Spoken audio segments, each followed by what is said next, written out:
Um Nutzer möglichst lange auf der Plattform zu halten, muss der Content, der den Nutzern angezeigt wird, möglichst passend zu den Nutzern sein. Wir dürfen uns nicht an Plattformen festbeißen. Es ist viel wichtiger, die Dynamik der Plattform zu verstehen, innerhalb der Plattform selbst und eben auch zwischen den Plattformen und dort eben breit aufgestellt zu sein. Können denn Memes Diktaturen zum Einsturz bringen? Ich würde sagen, man könnte sogar auch zurückfragen, können Memes Diktaturen stürzen, können Memes Diktaturen aber auch stützen. Wir sehen, der Diskurs auf Social Media ist eben oft hasserfüllt, hat wenig Beachtung auf die Informationsqualität. Es ist auch nicht konstruktiv, die Argumentation dort. Wie wirkt sich denn der Diskurs auf Social Media auf das konkrete politische Verhalten von Menschen aus? Genau, das ist wahrscheinlich die schwierigste Frage, die Million-Dollar-Question hier.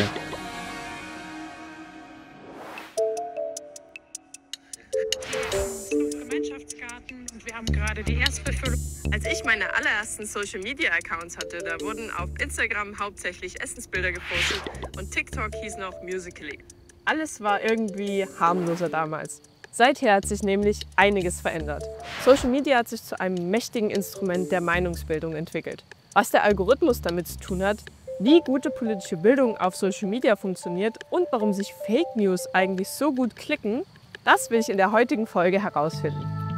Zu Beginn soll es aber erstmal um die Fragen gehen, welchen Einfluss Social Media auf den Diskurs nimmt und warum es so viel Hass und Desinformation auf den Plattformen gibt. Darüber rede ich jetzt mit Dr. Philipp Lorenz-Spreen. Am Center Synergy of Systems leitet er die Forschungsgruppe Computational Social Science.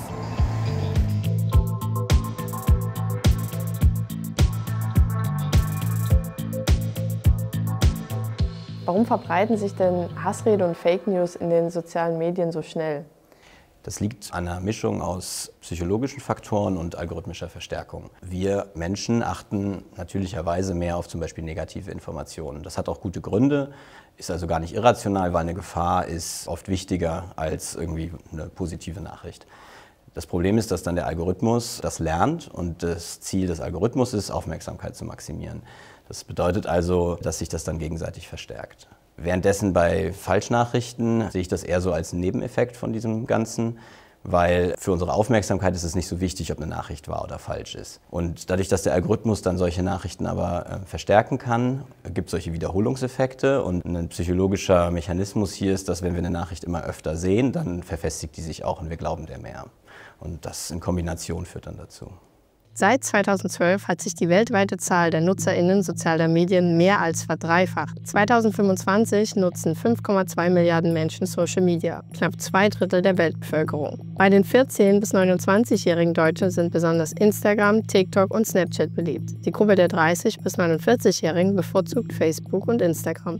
Social-Media-Kanäle sind inzwischen auch zu einer wichtigen Nachrichtenquelle geworden. Weltweit hat dabei vor allem die Relevanz von WhatsApp, TikTok, Instagram und YouTube in den letzten Jahren zugenommen, während die Bedeutung von Facebook als Nachrichtenquelle zurückgegangen ist. In Deutschland nutzen 64% der unter 30-Jährigen Social Media als Informationsquelle zum aktuellen Zeitgeschehen. Mit über 1/3 sind dabei Content-CreatorInnen und die Angebote von Fernsehsendern die beliebtesten Quellen. Bei der Nachrichtennutzung in den sozialen Medien nehmen 66% der NutzerInnen auch Fake News wahr. Themen, bei denen Falschinformationen besonders präsent sind die Corona-Pandemie, der Krieg in der Ukraine oder Zuwanderung. Wie werden denn Hate Speech und Desinformation gezielt eingesetzt? Das kann von verschiedenen Akteurinnen und Akteuren benutzt werden. Da kann es zum Beispiel auch kommerzielle Ziele geben, aber eben auch politische. Hierfür werden dann zum Teil groß angelegte Kampagnen benutzt oder auch Bots. Das ist allerdings oft sehr schwer herauszufinden. Also auch die Unterscheidung, ob das jetzt Menschen sind oder Bots, die auf Social Media was posten, das kann man mit den Daten, die wir haben, oft gar nicht genau unterscheiden. Deswegen wissen wir auch nicht so sehr viel darüber, wie groß diese Kampagnen sind. Es gibt immer wieder Diskussionen auch aus ausländischer Einflussnahme, zum Beispiel bei Wahlen. Da ist sicherlich was dran, aber wir wissen auch nicht, wie groß dieser Effekt ist. Dann gibt es sicherlich auch inländische Akteurinnen und Akteure, also populistische Parteien zum Beispiel, die bestimmte Narrative mit Desinformation unterfüttern. Sollten soziale Medien denn dahingehend stärker reguliert werden? Also da würde ich mittlerweile sagen, bin ich mir sicher. Wir sehen, der Diskurs auf Social Media ist eben oft hasserfüllt, hat wenig Beachtung auf die Informationsqualität. Es ist auch nicht konstruktiv, die Argumentation dort, und oft verkürzt vor allem. Und ich glaube, das kann man selbst aus einem Standpunkt der liberalen Demokratie schon sagen, ist kein idealer öffentlicher Diskurs. Das heißt, allein da könnte man schon sagen, man müsste regulieren. Wenn man sich dann aber auch noch anguckt, ja, wie eben die Intransparenz von diesen Plattformen ist, sodass wir eben solche Sachen wie Desinformationskampagnen vielleicht sogar aus dem Ausland überhaupt gar nicht finden können, gar nicht beschreiben können, denke ich, ist hier auch ein wichtiger Faktor, den man regulieren müsste. Wie wirkt sich denn der Diskurs auf Social Media auf das konkrete politische Verhalten von Menschen aus?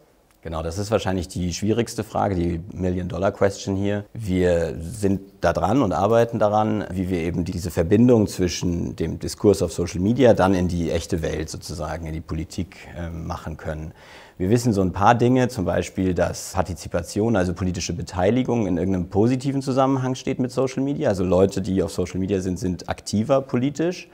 Das ist jetzt erstmal gut, aber gleichzeitig sehen wir auch, dass affektive Polarisierung, also der Hass gegenüber der anderen politischen Seite, stärker ist auf Social Media und auch stärker auf Social Media nach außen getragen wird. Gerade arbeiten wir jetzt daran, wie sich das dann eben auf Wahlverhalten zum Beispiel auswirkt.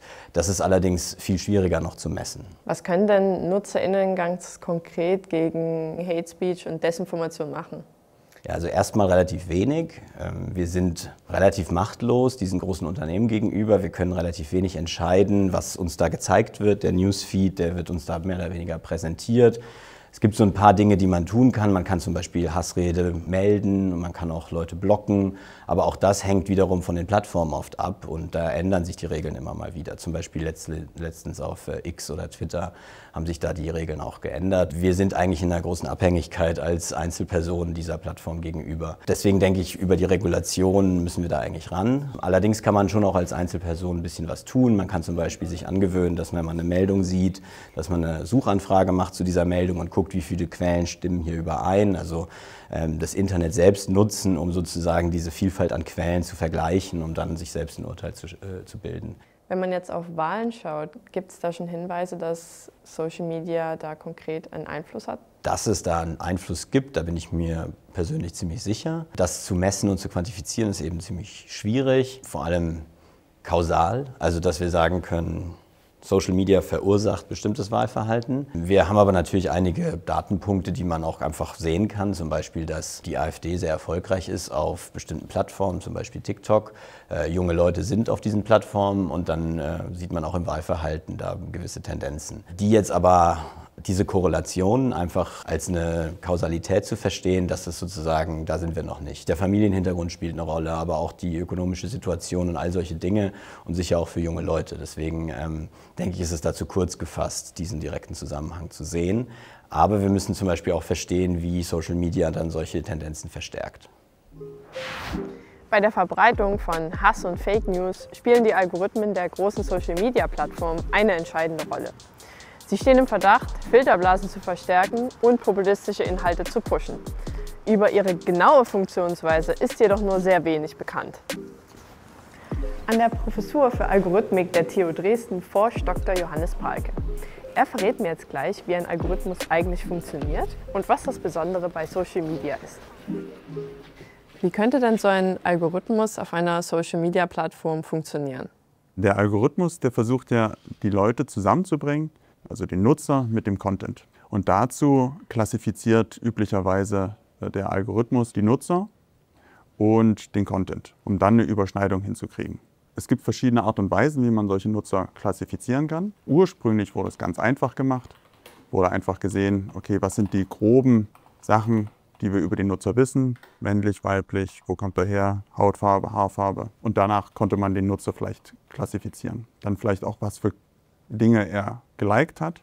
Und auf der anderen Seite steht der Content. Was ist im Content vorhanden? Mit was für Tags wurde der Content quasi kreiert? Das sind sozusagen die Klassifikationen, die man dazu hat. Heutzutage ist dann die Frage gar nicht mehr, wie sieht die Kategorie aus, sondern da ist die Frage, was haben wir alles für Informationen über den Nutzer? Das packen wir in ein neuronales Netz rein und können dann in einem gewissen Latent Space, nennt man das, das ist ein hochdimensionaler Raum, den Nutzer darstellen. In diesem hochdimensionalen Raum, das sind quasi Kategorien. Wir kennen jetzt diese Kategorien nicht, also wir wissen nicht, was der Algorithmus sich dabei ausgedacht hat, Aber diese Kategorien helfen uns dann sozusagen die Nutzergruppen zu identifizieren. Dann können wir da Cluster finden von Nutzern, die bestimmten Content alle zusammen gut finden oder mit dem viel interagieren. Und dann können wir damit sozusagen spielen und den richtigen Content zur richtigen Person bringen. Was beeinflusst denn, was auf meiner For You bzw. Explore-Page landet? Was das alles beeinflussen kann, das sind ganz viele Sachen. Also alle Informationen, die prinzipiell über jemanden bekannt sind, werden verwendet. Früher war es so, alle Sachen, die sehr, sehr einfach rauszufinden waren und sehr, sehr einfach zu klassifizieren sind, die wurden genommen. Zum Beispiel, wenn wir jetzt an Amazon denken, ist jetzt vielleicht nicht das klassische Social Media. Leute, die sich dafür interessiert haben, haben sich auch dafür interessiert. Heutzutage wird versucht, umso mehr Informationen in diesen Prozess mit reinzunehmen, also in diesen Algorithmus, der dann dahinter steckt. Zum Beispiel derjenige hat das angeguckt und das angeguckt und das angeguckt und so kann man dann vielleicht ein Profil über die Person erstellen. Dann kommen noch dazu, was sind die Informationen, die wir sowieso schon über die Person haben. Zum Beispiel hat die Person angegeben, aus welchem Land sie kommt, wann sie geboren wurde, welches Geschlecht sie hat. Solche Sachen kommen dann auch mit in ein Profil rein. Also sowas kann das tatsächlich beeinflussen. Heutzutage wird versucht, immer mehr Informationen, die irgendwie über die Person noch zu finden sind. Zum Beispiel nicht nur wem hat die Person was geschrieben, sondern auch was wurde geschrieben. Um das alles noch einzukategorisieren. Das braucht natürlich viel mehr Rechenaufwand, ist komplizierter. Und umso mehr Informationen nutzbar gemacht werden durch Algorithmen, umso besser kann man quasi den Content, den eine Person auf seiner For You-Page oder was auch immer sieht, anpassen. Das ist jetzt erstmal die eine Hälfte von dem Ganzen. Also was ist über die Person bekannt. Aber es ist natürlich auch die andere Seite zu sehen, wer hat ein Interesse jetzt, was auf deine For You-Page zu packen. Das sind dann die Social-Media-Plattformen. Die wollen ja einerseits nicht nur, dass du auf der Social-Media-Plattform bleibst, sondern die wollen dir auch Werbung anzeigen zum Beispiel. Das Interesse spielt natürlich die andere Rolle. Also haben wir, was ist bekannt und was gibt es für Interessen. Und dann wird halt geguckt, wie kriegt man diese Interessen möglichst gut vertreten. Also zum Beispiel möglichst lange auf der Plattform bleiben, möglichst viel Werbung angucken und anklicken, dieses Nutzerverhalten und diese Informationen über die Nutzer und die Interessen der Plattform beeinflussen dann dementsprechend, was dann tatsächlich drauf ist auf der For You-Page. Wie sorgen denn die Algorithmen dafür, dass NutzerInnen möglichst lange auf einer bestimmten Plattform bleiben? Um Nutzer möglichst lange auf der Plattform zu halten, muss der Content, der den Nutzern angezeigt wird, möglichst passend zu den Nutzern sein. Und passend heißt nicht, dass die den Content besonders gut finden, sondern das heißt einfach nur, dass der Content besonders lange die Nutzer bindet. Das kann also sehr kontroverser Content zum Beispiel sein. Der muss aber kontrovers in Bezug auf die Person sein. Also wir müssen trotzdem noch die Person gut analysieren können, damit wir herausfinden können, welcher Content kann denn tatsächlich gut zu der Person passen. Wenn ich von Memes auf Social Media höre, dann denke ich normalerweise an lustige Bilder, die zur Unterhaltung gedacht sind. Memes können aber auch im politischen Kontext eingesetzt werden. Welche Rolle sie dabei spielen, das erfahre ich gleich von Doktorin Verena Schraub. In ihrem Forschungsprojekt beschäftigt sie sich mit Bildprotesten auf Social Media. Welche Bedeutung hat denn Social Media bei Protestaktionen?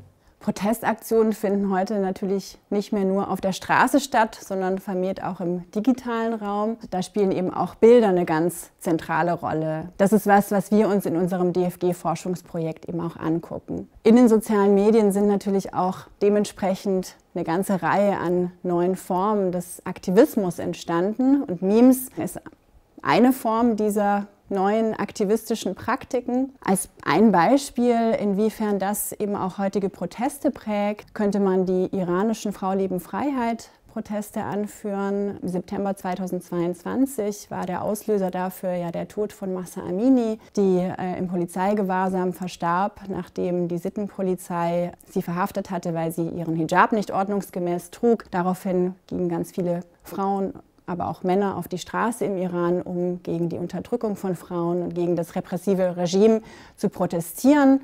Ganz einprägsam waren natürlich die Bilder, die um die Welt gingen, auf denen Frauen zu sehen waren, die auf offener Straße ihren Hijab verbrannten, aber eben auch ihre Haare abschnitten. Und genau das wurde als Protestgeste eben auch in den sozialen Medien verstärkt aufgegriffen. Also Menschen auf der ganzen Welt haben sich dabei gefilmt, wie sie sich in Solidarisierung mit den iranischen Protesten die Haare abschnitten und so die Protestgeste der IranerInnen international verbreiteten. Und das Meme kann sozusagen als Beispiel dafür gelten, wie die sozialen Medien Proteste von der Straße eben auch in den sozialen Medienraum, in den digitalen Raum weitertragen und dadurch natürlich auch amplifizieren und verstärken. Was genau sind denn eigentlich Memes? Also was fasst man alles darunter? Was versteht man darunter? Im Unterschied zu anderen viralen Inhalten im Netz zeichnen sich Memes ja vor allem durch ihren Schwarmcharakter aus. Also ganz wichtig zu betonen ist, dass es sich bei einem Meme eben nicht nur oder nie nur um ein einzelnes Bild handelt, also eine einzelne Fotografie oder eine einzelne Fotomontage, ein einzelnes Video, sondern es sind immer ganze Netzwerke oder Cluster von Inhalten, die aufeinander bezogen werden. Memes verwandeln sich dadurch eben auch immer ganz stark. Es geht ganz viel um Modifikationen und gerade in politischen Zusammenhängen ist das natürlich besonders bedeutsam, weil sich auch die politische Stoßrichtung von einem Meme ganz stark wandeln kann. Also was als Protest anfängt, kann sozusagen von ganz unterschiedlichen Gruppen gekapert werden, umgedeutet werden. Also diese Bedeutungsoffenheit ist ganz wichtig für Memes. Können denn Memes Diktaturen zum Einsturz bringen? Ich glaube, wir haben bisher noch kein Beispiel erlebt, was diese Annahme belegen könnte. Und ich würde sagen, man könnte sogar auch zurückfragen, können Memes Diktaturen stürzen, können Memes Diktaturen aber auch stützen? Also ich glaube, das ist ganz wichtig zu betonen, dass Memes eben in ganz unterschiedliche Richtungen wirken können. Oft werden Memes ja so als Graswurzelbewegung von unten wahrgenommen. Aber Memes können natürlich genauso sehr und genauso stark von Machthabenden eingesetzt werden und instrumentalisiert werden. Wir sehen das aber auch im Kontext des russischen Angriffskriegs. Da gab es natürlich ganz viele Memes, die einerseits Partei für die ukrainische Seite ergriffen haben.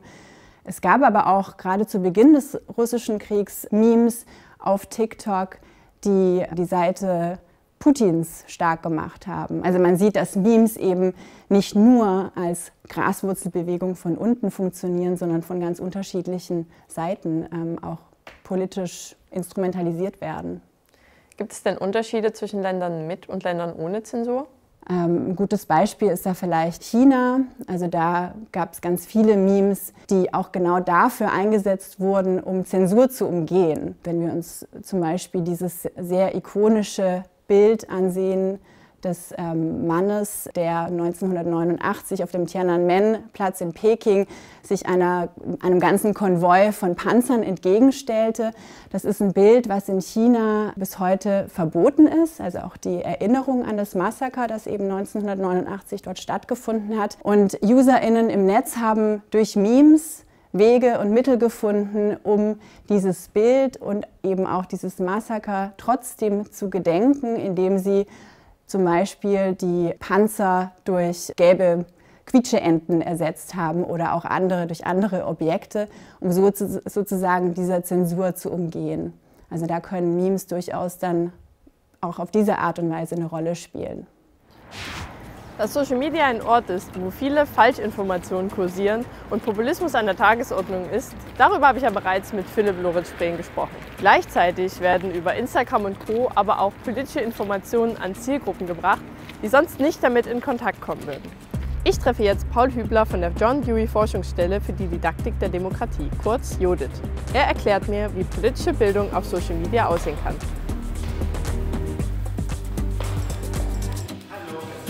Wie funktioniert denn politische Bildung auf Social Media?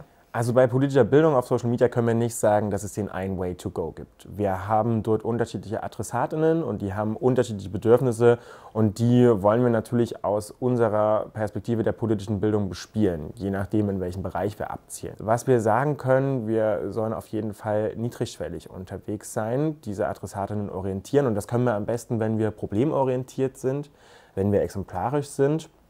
wenn wir kontrovers bleiben, wir wollen ja auch eine Interaktion erzielen und wenn wir das Ganze, wir sind natürlich in einem wissenschaftlichen Bereich, das Ganze auch wissenschaftlich fundiert machen. Gibt es denn dabei ganz grundsätzliche Do's und Don'ts, die man beachten sollte?